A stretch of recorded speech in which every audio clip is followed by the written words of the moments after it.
কে দিল তোর মুখের হাসি, কে দিল তোর মুখের হাসি, এত সুন্দর কথা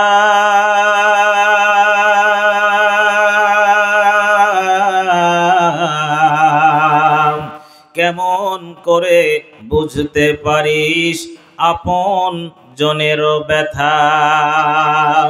লতা গাছে কে দিল রে, লতা গাছে কে দিল রে এত বড় কদম,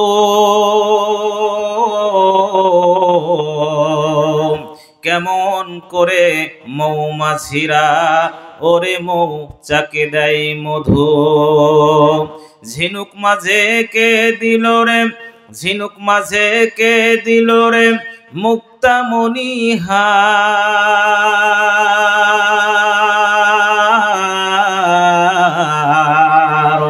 আখের মাঝে মিষ্টি মধুর রস যে চমৎকার।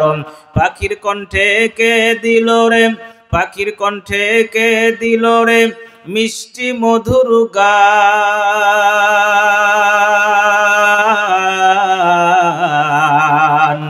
হিসাব করে দেখিয়ে সব আমার আল্লাহ পাকের দান।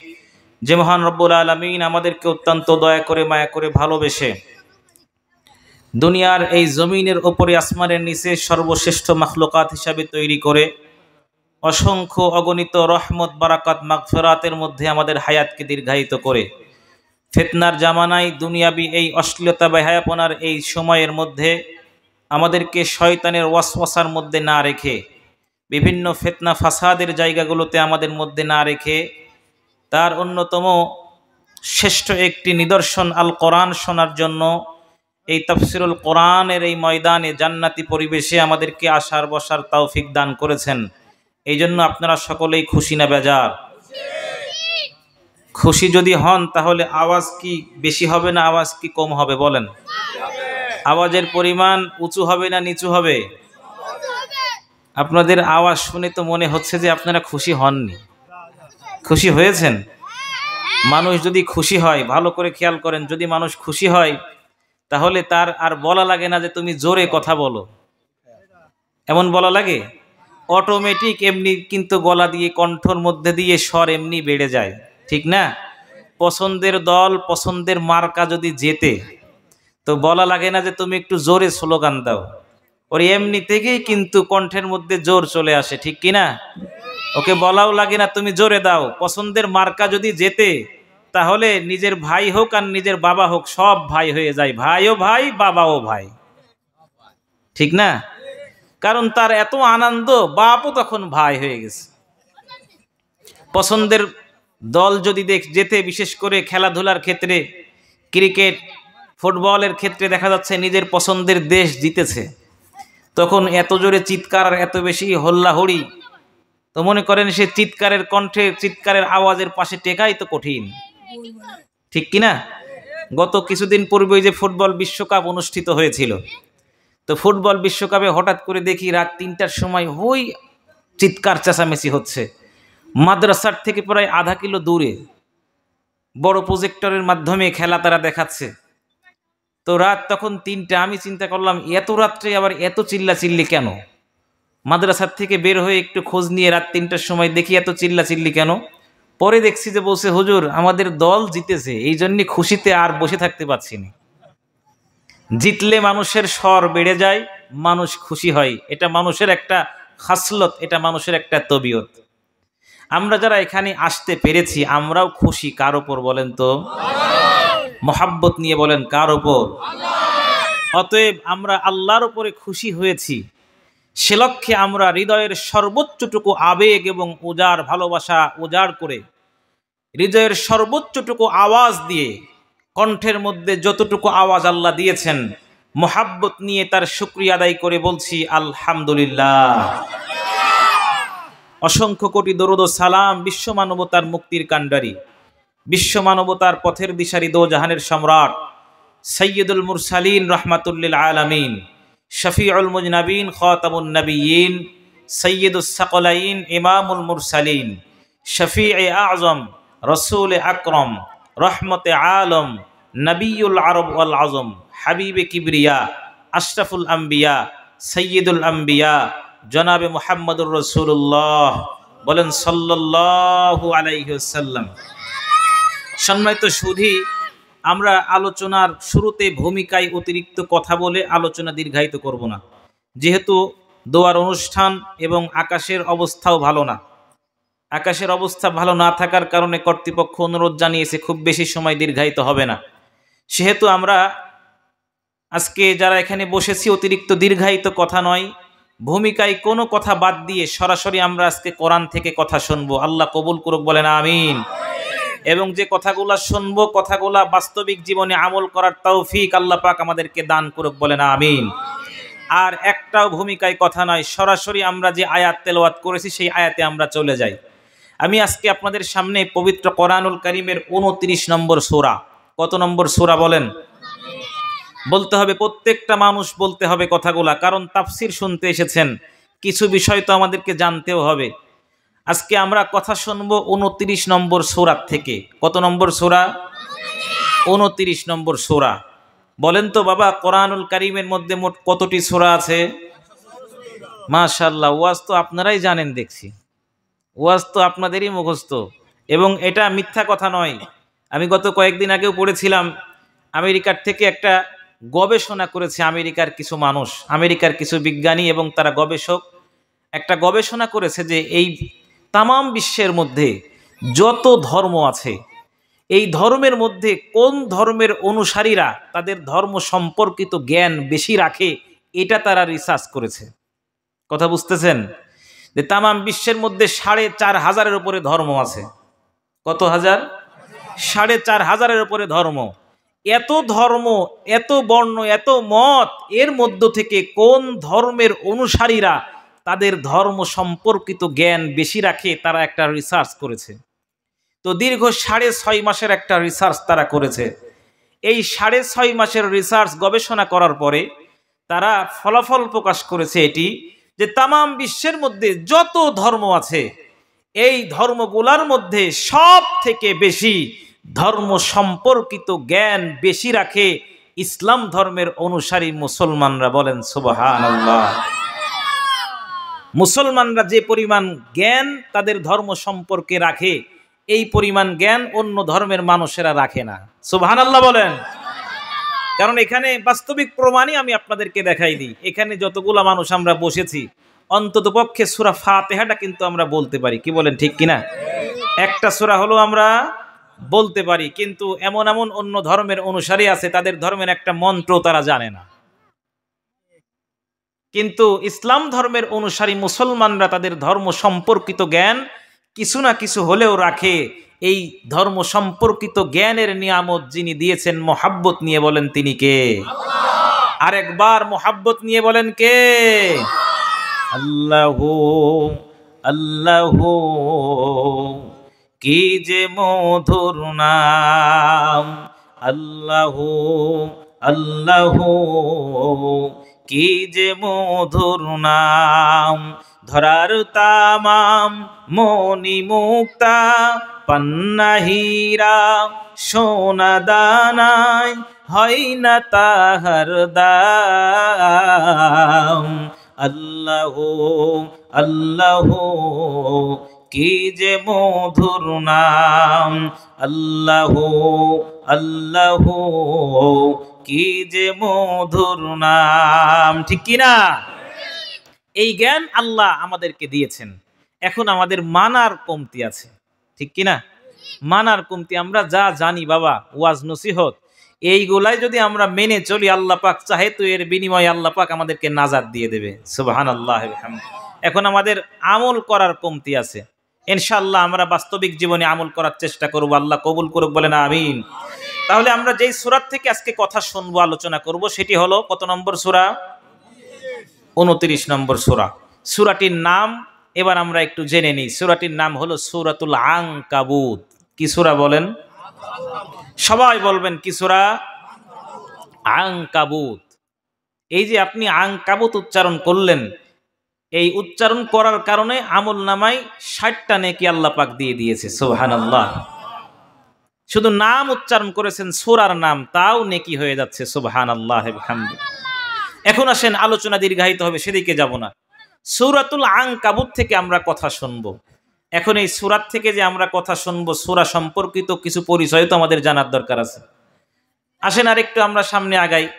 সূরাতুল আনকাবুত যে সূরাত থেকে আমরা কথা শুনবো, এই সূরার পরিচয় কি? এই সূরাটি হলো মাক্কি একটি সূরা। সূরাতুল আনকাবুত, এই আনকাবুত মানে হচ্ছে মাকড়সা। অর্থ কি বলেন? আনকাবুত মানে মাকড়সা। তার মানে আমরা মাকড়সা সূরাত থেকে আজকে কথা শুনবো। আল্লাহু আকবার বলেন। আনকাবুত মানে কি? মাকড়সা। আপনারা চিন্তা করতে পারেন, হুজুর মাকড়সার নামেও সূরা আছে? মাকড়সার তো অনেক শক্তি মনে হয় নাকি? হ্যাঁ, এই শক্তির জন্য আল্লাহ মাকড়সার নামে সূরা দিয়েছে, বিষয়টা এমন নাকি? হ্যাঁ, মাকড়সার তো শক্তি কিচ্ছু নাই। মাকড়সা তো একেবারেই সামান্য একটা ক্ষুদ্রতম প্রাণী। আল্লাহর সৃষ্টিকৃত প্রাণীকুলের মধ্যে মাকড়সা হলো একদম ক্ষুদ্র, একটা ক্ষুদ্রতম প্রাণী। তারপরেও মাকড়সার নামে আল্লাহ সূরা কেন দিয়েছে? ঠিক কিনা? এটা আমাদের জানতে হবে। শুধুমাত্র কথা শুনলে হবে না, তাফসীর আমাদেরকে বুঝতে হবে। আসেন আরেকটু সামনে আগাই। এই যে মাকড়সা নামে আল্লাহ সূরা দিয়েছেন, শুধুমাত্র এই মাকড়সা নাম দিয়ে, একটা প্রাণীর নাম দিয়েই কি শুধু সূরা? না, প্রাণী, অনেক প্রাণীর নাম দিয়েই আল্লাহ কোরআনুল কারিমে সূরা নাজিল করেছেন, সূরার নামকরণ করেছেন। যেমন কোরআনের মধ্যে সব থেকে বড় একটা সূরা, নাম তার সূরাতুল বাকারা। কি নাম বলেন? সূরাতুল বাকারা। বাকারা মানে কি? গাভী, গরু, যেটাকে আমরা বুঝি। তে গরু বা গাভী, এই নামে আল্লাহ একটা সূরা দিয়েছেন। শুধু গাভীর নামে সূরা দিয়েছেন বিষয়টা এমন নয়। আল্লাহ পাক রব্বুল আলামিন কোরআনুল কারীমের মধ্যে সূরা দিয়েছেন, নাম তার নাহল। একটা সূরা দিয়েছেন নাম তার নামল। একটা সূরা দিয়েছেন নাম তার ফিল। মানে এগুলার অর্থ হচ্ছে আল্লাহ পাক রব্বুল আলামিন কোরআনুল কারীমের বিভিন্ন সূরার নামকরণ করেছে। পিঁপড়ার নামে সূরা দিয়েছেন, মৌমাছির নামে সূরা দিয়েছেন, হাতির নামে সূরা দিয়েছেন। ঠিক তেমনি ভাবে মাকড়সার নামেও সূরা আল্লাহ পাক কোরআনের মধ্যে দিয়েছেন। সুবহানাল্লাহ। প্রিয় আপনজনের আমার, একটু অন্তরের কান দিয়ে খেয়াল করেন। আল্লাহ পাক রব্বুল আলামিন আনকাবুত তথা মাকড়সার নামে কোরআনের মধ্যে একটা সূরা দিয়েছেন, মাকড়সার নামে একটা সূরা দিয়েছেন। মাকড়সার নামে কেন তিনি সূরা দিলেন? এর অন্যতম কারণ হলো তাফসীরের মধ্যে উল্লেখ করা হয়েছে, মাকড়সা এমন একটা প্রাণী, মাকড়সা এমন একটা মাখলুকাত, মাকড়সার নিজস্ব অতিরিক্ত কোনো শক্তিবোধ এমনটা নাই। মাকড়সা তার মুখ দিয়ে জাল বানায়, তার ঘর তৈরি করে। মাকড়সা যখন তার ঘর তৈরি করে, জালটা যখন সে বোনাতে থাকে, বোনানো হয়ে গেলে মাকড়সা মনে করে, আমি যে ঘর বানাইলাম, এই যে জাল আমি বুনলাম, মুখ দিয়ে তৈরি করে ঘর বানালাম, দুনিয়ার এমন কোন শক্তি নাই যেই শক্তির মাধ্যমে আমার এই ঘরটা ভাঙতে পারে। কিন্তু মজার কথা হলো, মাকড়সা যত বড় শক্তিশালী হোক না কেন, যত শক্ত করে তার জালটা বুনাক, তার ঘরটা তৈরি করুক না কেন, বলেন তো বাবা, এই ঘর, মাকড়সার ঘর, একটা মানুষকে ভাঙতে কি বুলডোজারের প্রয়োজন আছে নাকি? মাকড়সার একটা ঘর ভাঙার জন্য মানুষের বুলডোজারের প্রয়োজন নাই, মানুষের কোনো বড় সড় অস্ত্র শস্ত্রের প্রয়োজন নাই। মাকড়সার ঘরটা মানুষ যদি একটু বড় করে একটা ফু দেয়, এই ফুর মাধ্যমে কিন্তু মাকড়সার ঘরটা নষ্ট হয় কি হয় না? কিন্তু মাকড়সা মনে করে আমার এই ঘর নষ্ট হবে না, আজকে আমি এত শক্তভাবে আমার এই ঘরটা তৈরি করলাম, আমার এই ঘরটা হয়তোবা নষ্ট হবে না, ঘরটা হয়তোবা নষ্ট হবে না, ঘরটা অনেক শক্ত হবে। মাকড়সা যতই মনে করুক না কেন, দিন শেষে মাকড়সার ঘর কিন্তু একেবারেই দুর্বল। এই মাকড়সা দিয়ে আল্লাহ পাক বুঝাইতে চাচ্ছে, এটা এই দুনিয়ার মধ্যে এমন মানুষ আছে, এমন মানুষ আছে, হয়তোবা টাকা পয়সা সহায় সম্পত্তির মালিক হয়ে গেছে। টাকা পয়সা সহায় সম্পত্তির মালিক হওয়ার কারণে মনে করতেছে হয়তোবা আমাকে কেউ ধরতে পারবে না, কেউ আমাকে ধরতে পারবে না, আমি কলাম দিয়ে ঘর তৈরি করলাম, 5 তলা 10 তলা বিল্ডিং তৈরি করলাম। আমার এই বিল্ডিং, আমার এই ঘর ভাঙার ক্ষমতা হয়তো দুনিয়ার কারো নাই। মানুষ এটা মনে করতে পারে। আল্লাহ বলছেন যে আমার বান্দা, আমার গোলাম এই চিন্তা মনে করতে পারে আমার ঘর কেউ ভাঙতে পারবে না।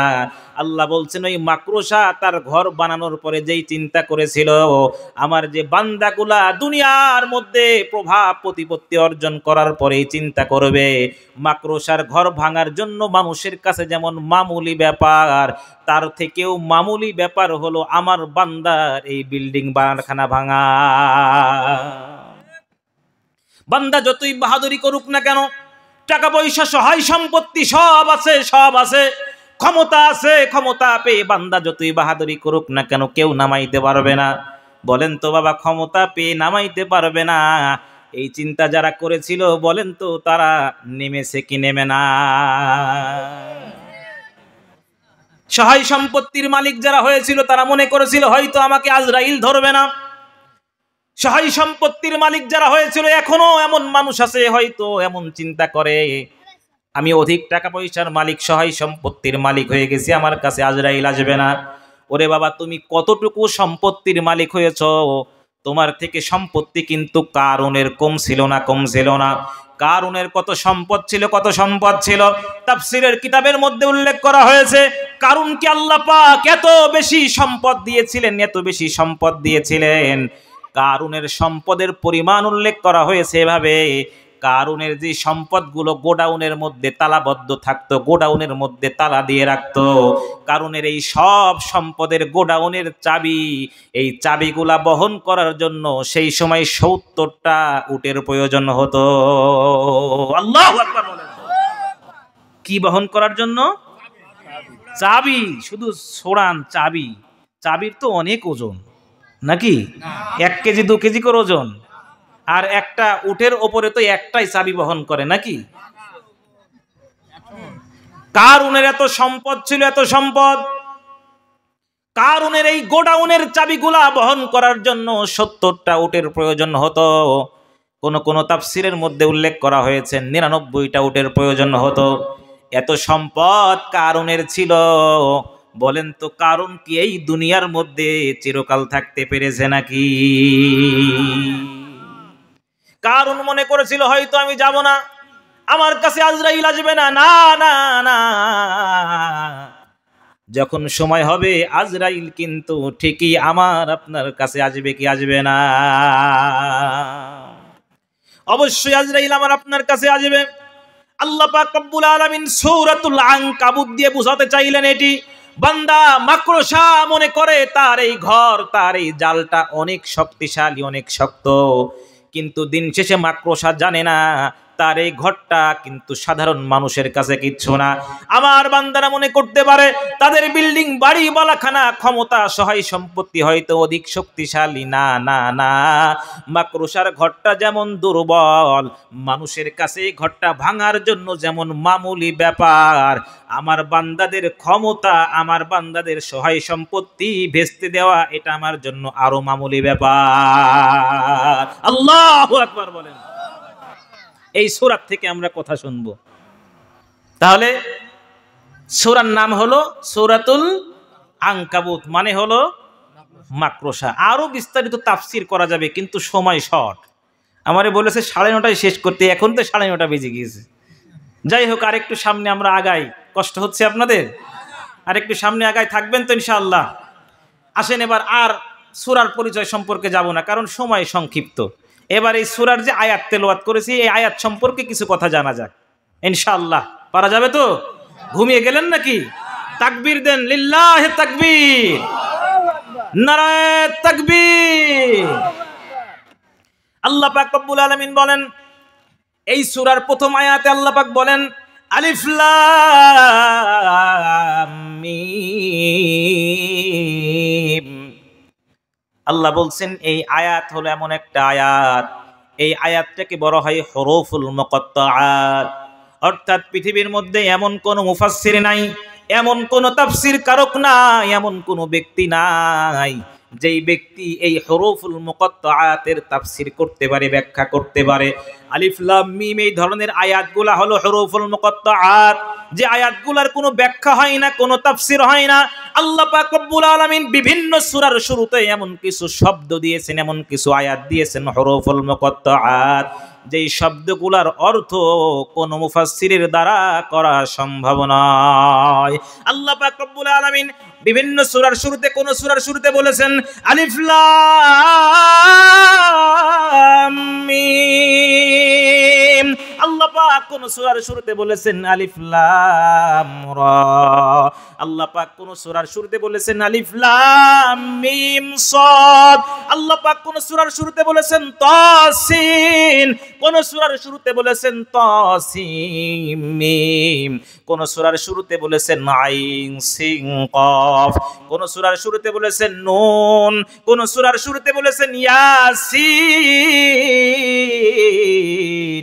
এই যতগুলা শব্দ, যতগুলা আয়াত, এই শব্দ, এই আয়াতের ব্যাখ্যা করার মতন ক্ষমতা দুনিয়ার কোনো মানুষের নাই। এরপরও কেন এই আয়াত হুরুফুল মুকাত্তাআত কেন আল্লাহ দিলেন? এর বিভিন্ন ব্যাখ্যা আছে, বিভিন্ন ব্যাখ্যা। সংক্ষিপ্ত ভাবে আমরা দুই একটা ব্যাখ্যা শুনি।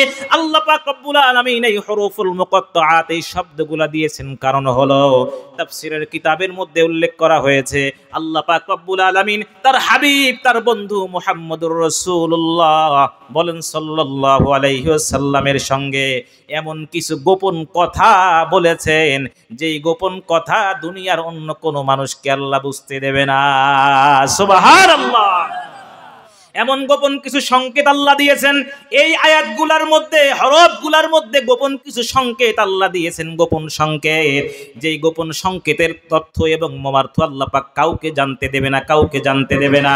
কারণ তিনি এবং তার হাবিব, তার বন্ধু, এই দুইজনের মধ্যে থাকবে। যে জন্য আল্লাহ পাক এই হুরুফুল মুকাত্তাআত যুক্ত শব্দের অর্থ দুনিয়ার কাউকে জানতে দেয় নাই। উদাহরণ দিলে ভালো করে বুঝবেন, খুব ভালো করে খেয়াল করেন বাবা। আল্লাহ পাক রব্বুল আলামিন যেভাবে তিনি তিনার হাবিবের মধ্যে গোপন কিছু তথ্য সংকেত দিয়েছেন দুনিয়ার কাউকে বুঝতে দেবে না, এমন গোপন সংকেত কিন্তু আমরাও দিয়ে থাকি, আমরাও কিন্তু দুনিয়ায় ব্যবহার করি। বলবেন হুজুর কেমন করে সংকেত ব্যবহার করি? আপনি দোকানে কিনতে গিয়েছেন, একটা লুঙ্গি কিনবেন, একটা লুঙ্গি, একটা জামা কিনবেন, একটা জুতা কিনবেন, যে দোকানে আপনি যান না কেন, আপনি জুতার দোকানে জুতা কিনতে গিয়েছেন, জুতা পছন্দ হয়েছে, যেই ছেলেটা আপনাকে জুতা বের করে দেখাচ্ছে এই জুতা পছন্দ হয়ে গেল, এবার আপনি বললেন এই জুতার দাম কত, দাম কত? যেই ছেলেটা আপনাকে জুতা বের করে দেখাইলো, এই ছেলেটা এবার এই জুতার বক্সের দিকে তাকায়, বক্সের মধ্যে কেমন গোপন সংকেত লেখা আছে, ABCD এমন গোপন সংকেত লেখা আছে। এই ছেলেটা এবার তার মালিককে ডেকে বলে, মালিক এই যে এই জুতাটা এই কাস্টমার নিতে চায়, আর এই জুতার দাম কত হবে? মালিক জিজ্ঞাসা করে জুতার গায়ে সংকেত কত আছে? জুতার গায়ে সংকেত আকারে দেওয়া আছে ABC, এরকম সংকেত দেওয়া আছে।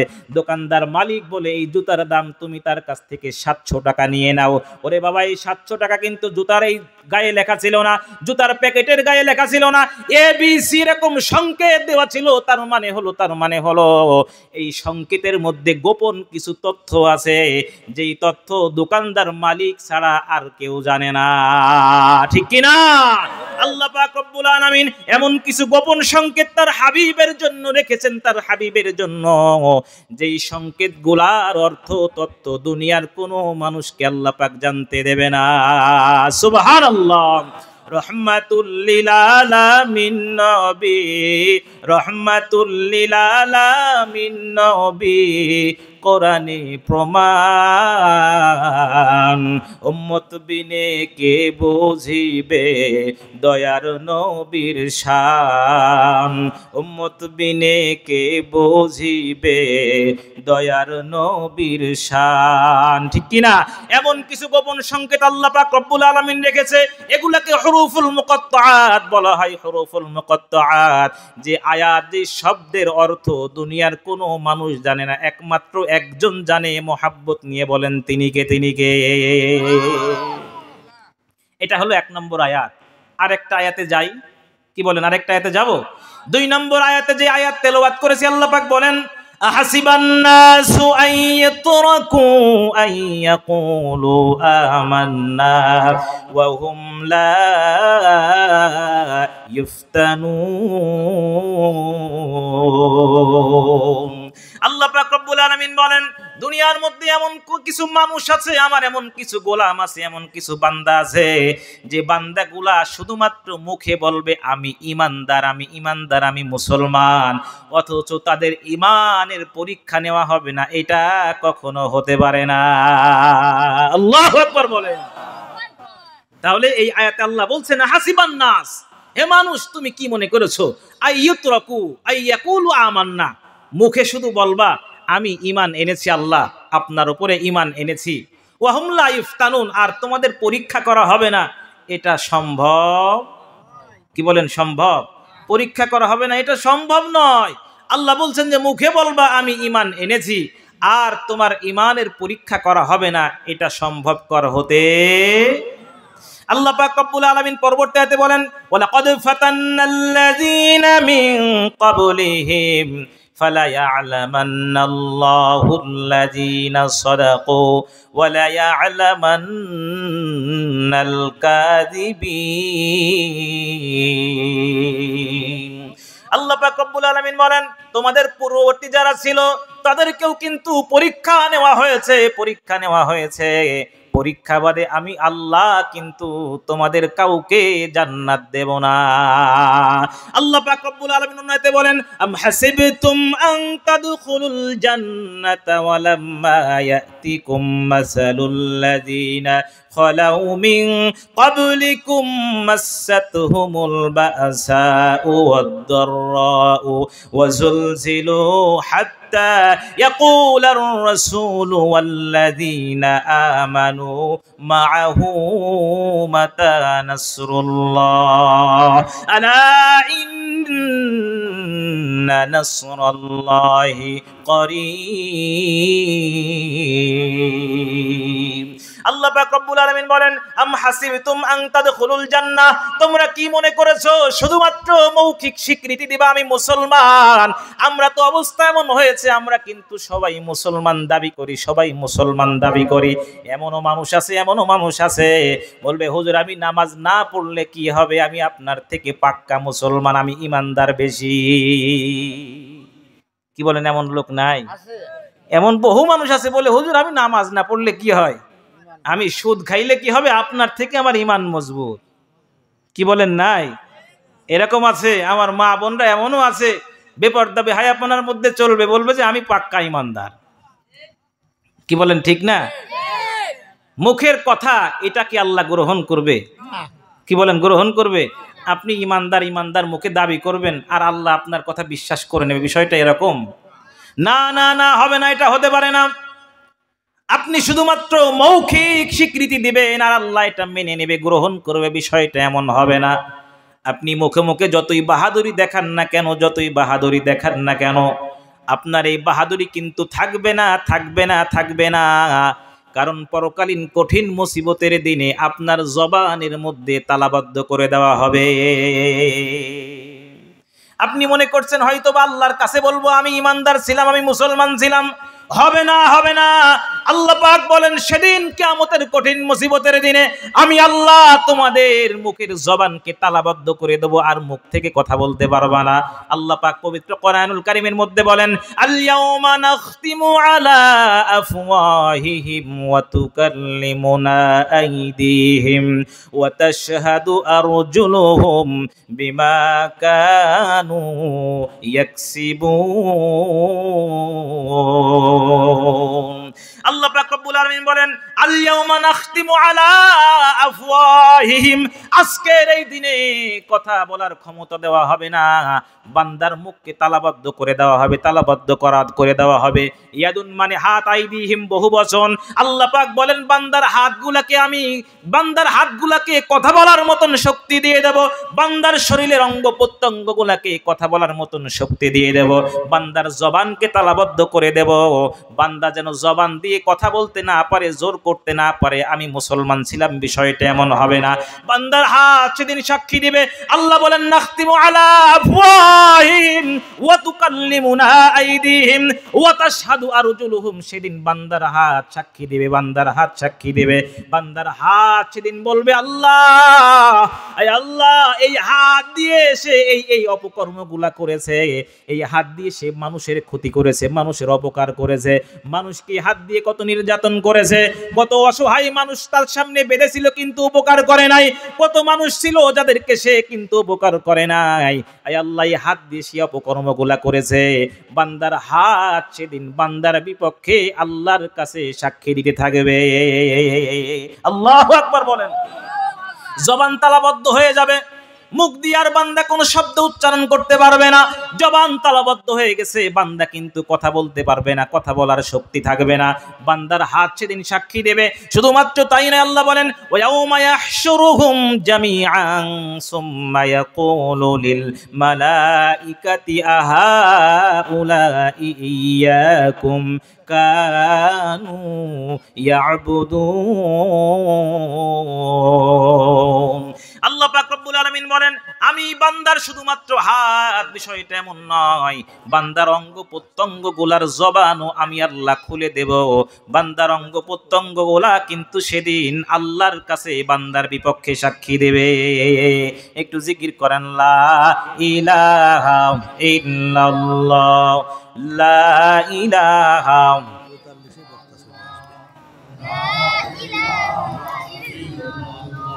লা ইলাহা ইল্লাল্লাহ, লা ইলাহা ইল্লাল্লাহ, লা ইলাহা ইল্লাল্লাহ, লা ইলাহা। একটু জিকিরের ফাঁকে একটু আগায় আসেন, একটু ফাঁকা জায়গাগুলো পূরণ করেন। লা ইলাহা, একটু সবাই ফাঁকা জায়গাগুলো পূরণ করেন, আরো সুন্দর লাগবে। আসেন একটু আগে আসেন বাবা। লা ইলাহা ইল্লাল্লাহ, লা ইলাহা, লা ইলাহা ইল্লাল্লাহ, লা ইলাহা ইল্লাল্লাহ, লা ইলাহা। আল্লাহ তোমার এই দুনিয়ায় কেউ আসে কেউ চলে যায়, তবু তোমার ভয়ে কারো কাঁদে না হৃদয়, তবু তোমার ভয়ে কারো কাঁদে না হৃদয়। লা ইলাহা ইল্লাল্লাহ, লা ইলাহা, লা ইলাহা ইল্লাল্লাহ মুহাম্মাদুর রাসূলুল্লাহ। প্রিয় আপনজনের আমার খুব ভালো করে খেয়াল করেন, আল্লাহ পাক রব্বুল আলামিন মুখের এই স্বীকৃতি কিন্তু তিনি গ্রহণ করবেন না, করবেন না। আল্লাহ পাক কিন্তু আপনার আমার কর্মের হিসাব নেবেন, কর্মের হিসাব নেবেন। আল্লাহ পাক রব্বুল আলামিন বলেন আহাসিবান নাসু আইয়ুতরাকু আইয়াকুলু আমান্না ওয়া হুম লা ইফতানুন। বান্দা সময় আছে, সময় আছে, এখনো ফিরে আসো, তোমার পরীক্ষা নেওয়া হবে, পরীক্ষায় যেন তুমি উত্তীর্ণ হতে পারো। পরীক্ষা কিন্তু আমার আপনার সর্বদা চলমান, সব সময় চলমান। আজান হয়ে গেছে মসজিদের, পরীক্ষা শুরু হয়ে গেছে, পরীক্ষা শুরু হয়ে গেছে। আজানের পরীক্ষা, নামাজের পরীক্ষা শুরু হয়ে গেছে। আজান শুনে যদি এখনো আমি আপনি ঘুমায় থাকি, বিছানার মধ্যে থাকি, অলসতার মধ্যে থাকি, দুনিয়ার কাজের মধ্যে থাকি, বাবা এই নামাজের পরীক্ষায় কিন্তু আমরা উত্তীর্ণ হতে পারলাম না, নামাজের পরীক্ষায় কিন্তু আমরা ফেল করে গেলাম। আল্লাহ পাক আমাদেরকে বারবার করে ডাকতেছেন হাইয়া আলাস সালাহ,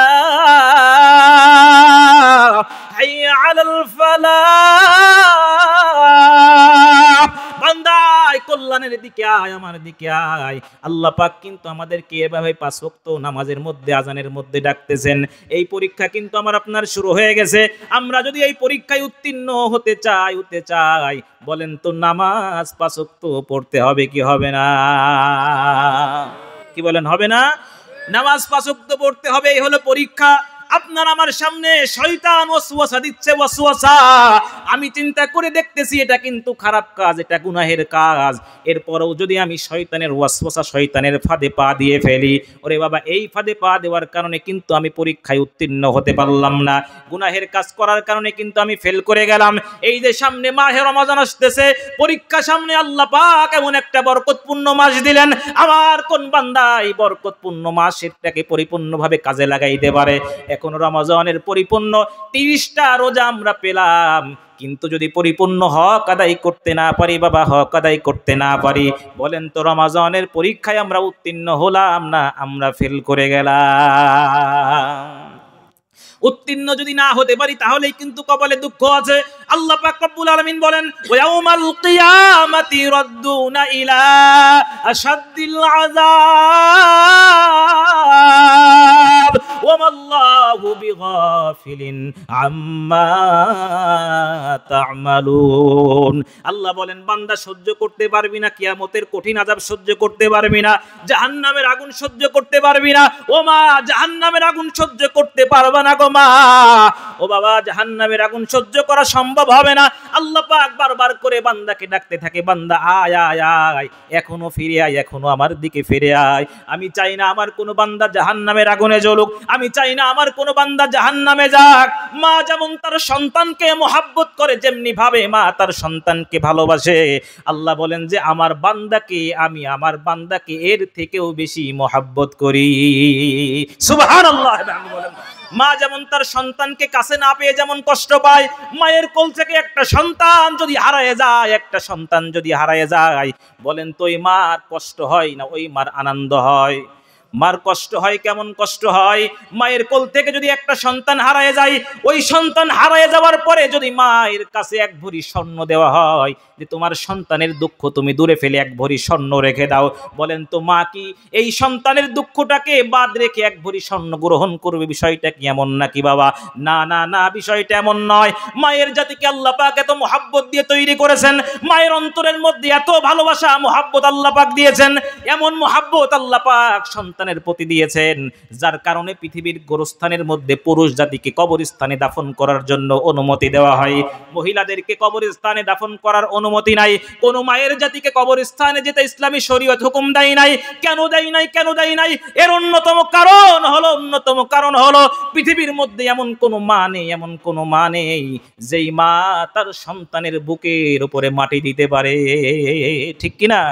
এমন কোন মা নেই সন্তানের বুকের উপরে মাটি দেবে, সন্তানের মুখের উপরে মাটি দেবে, কবরস্থানে সন্তানকে দাফন করে আবার বাড়িতে ফিরে আসবে, এমন কোন মা দুনিয়ার মধ্যে নাই গো বাবা, এমন কোন মা কিন্তু দুনিয়ার মধ্যে নাই। কারণ মায়ের জাতিকে যদি কবরস্থানে দাফন করার অনুমতি দেওয়া হতো, আল্লাহ পাক তো খুব ভালো করেই জানেন, যদি মায়ের জাতিকে কবরস্থানে দাফন করার জন্য অনুমতি দেওয়া হতো, এমন কোন মা নেই সন্তানকে দাফন করে বাড়ি ফিরে আসবে, এমন কোন মা নেই। তাহলে কি অবস্থা হতো? কি অবস্থা হতো? মা যদি সন্তানকে দাফন করার জন্য কবরে যেত, কবরস্থানে যেত, সন্তানকে দাফন করে কিন্তু মা একই কবরে সন্তানের সঙ্গে শুয়ে পড়তো, কারণ মা সন্তানকে রেখে বাড়িতে ফিরে আসতে পারতো না, যার কারণে মায়ের জাতিকে কবরস্থানে যাওয়ার অনুমতি দেওয়া হয় নাই। বলেন তো বাবা, আমি আপনাদের কাছে প্রশ্ন করি, এমন মা এখনো আমাদের যাদের বেঁচে আছে মা বাবা, যুবক ভাইরা, এত মোহাব্বত করনেওয়ালা মা বাবার সঙ্গে কিন্তু খারাপ ব্যবহার করা যাবে না। কত যুবক আছে মায়ের সঙ্গে ভালো ব্যবহার করে না, বাবার সঙ্গে ভালো ব্যবহার করে না, যত জায়গায় যায় মুরব্বীরা বলে হুজুর একটু বোঝান, সন্তান খারাপ ব্যবহার করে। আমি এই বারাদি গ্রামের যুবকদের উদ্দেশ্য করে বলতে চাই, খবরদার মা বাবার সঙ্গে খারাপ ব্যবহার করা যাবে না। পারা যাবে তো ইনশাআল্লাহ? পারা যাবে তো ইনশাআল্লাহ? আল্লাহ কবুল করুক, আজকের থেকে আমার এই বারাদি গ্রামের যুবকরা মা বাবার সঙ্গে খারাপ ব্যবহার করবে না, ইনশাআল্লাহ। পারা যাবে তো ইনশাআল্লাহ? মা বাবাকে এত মহাব্বত, এই মহাব্বতের অবস্থা আল্লাহ পাক দিয়েছেন, অতএব আমাদের মা বাবার সঙ্গে সদ্ব্যবহার করতে হবে। ইনশাআল্লাহ আমরা চেষ্টা করব, আল্লাহ কবুল করুক, বলেন আমিন। একটু জিকির করেন, লা ইলাহা। বৃষ্টি শুরু হয়ে গেল যে, এই লোকগুলো একটু সরে নিয়ে আসেন, লা ইলাহা ইল্লাল্লাহ, লা ইলাহা লা ইলাহা ইল্লাল্লাহ, লা ইলাহা, লা ইলাহা ইল্লাল্লাহ মুহাম্মাদুর রাসূলুল্লাহ সাল্লাল্লাহু আলাইহি সাল্লাম। অতএব বাবা খুব ভালো করে খেয়াল করেন, যে কথা বলছিলাম, মা বাবা এত ভালোবাসে, এর থেকেও আল্লাহ বলছেন যে আমার কুদরতি অন্তরে আমার বান্দাদের উপরে মোহাব্বত বেশি। সুবহানাল্লাহ। অতএব আমরা যারা এখনো দুনিয়ার মধ্যে আছি, আল্লাহর মোহাব্বত অর্জনের জন্য আমাদের বাকি সময় আমরা ব্যয় করব ইনশাআল্লাহ। পারা যাবে তো, পারা যাবে তো ইনশাআল্লাহ, পারবো তো ইনশাআল্লাহ।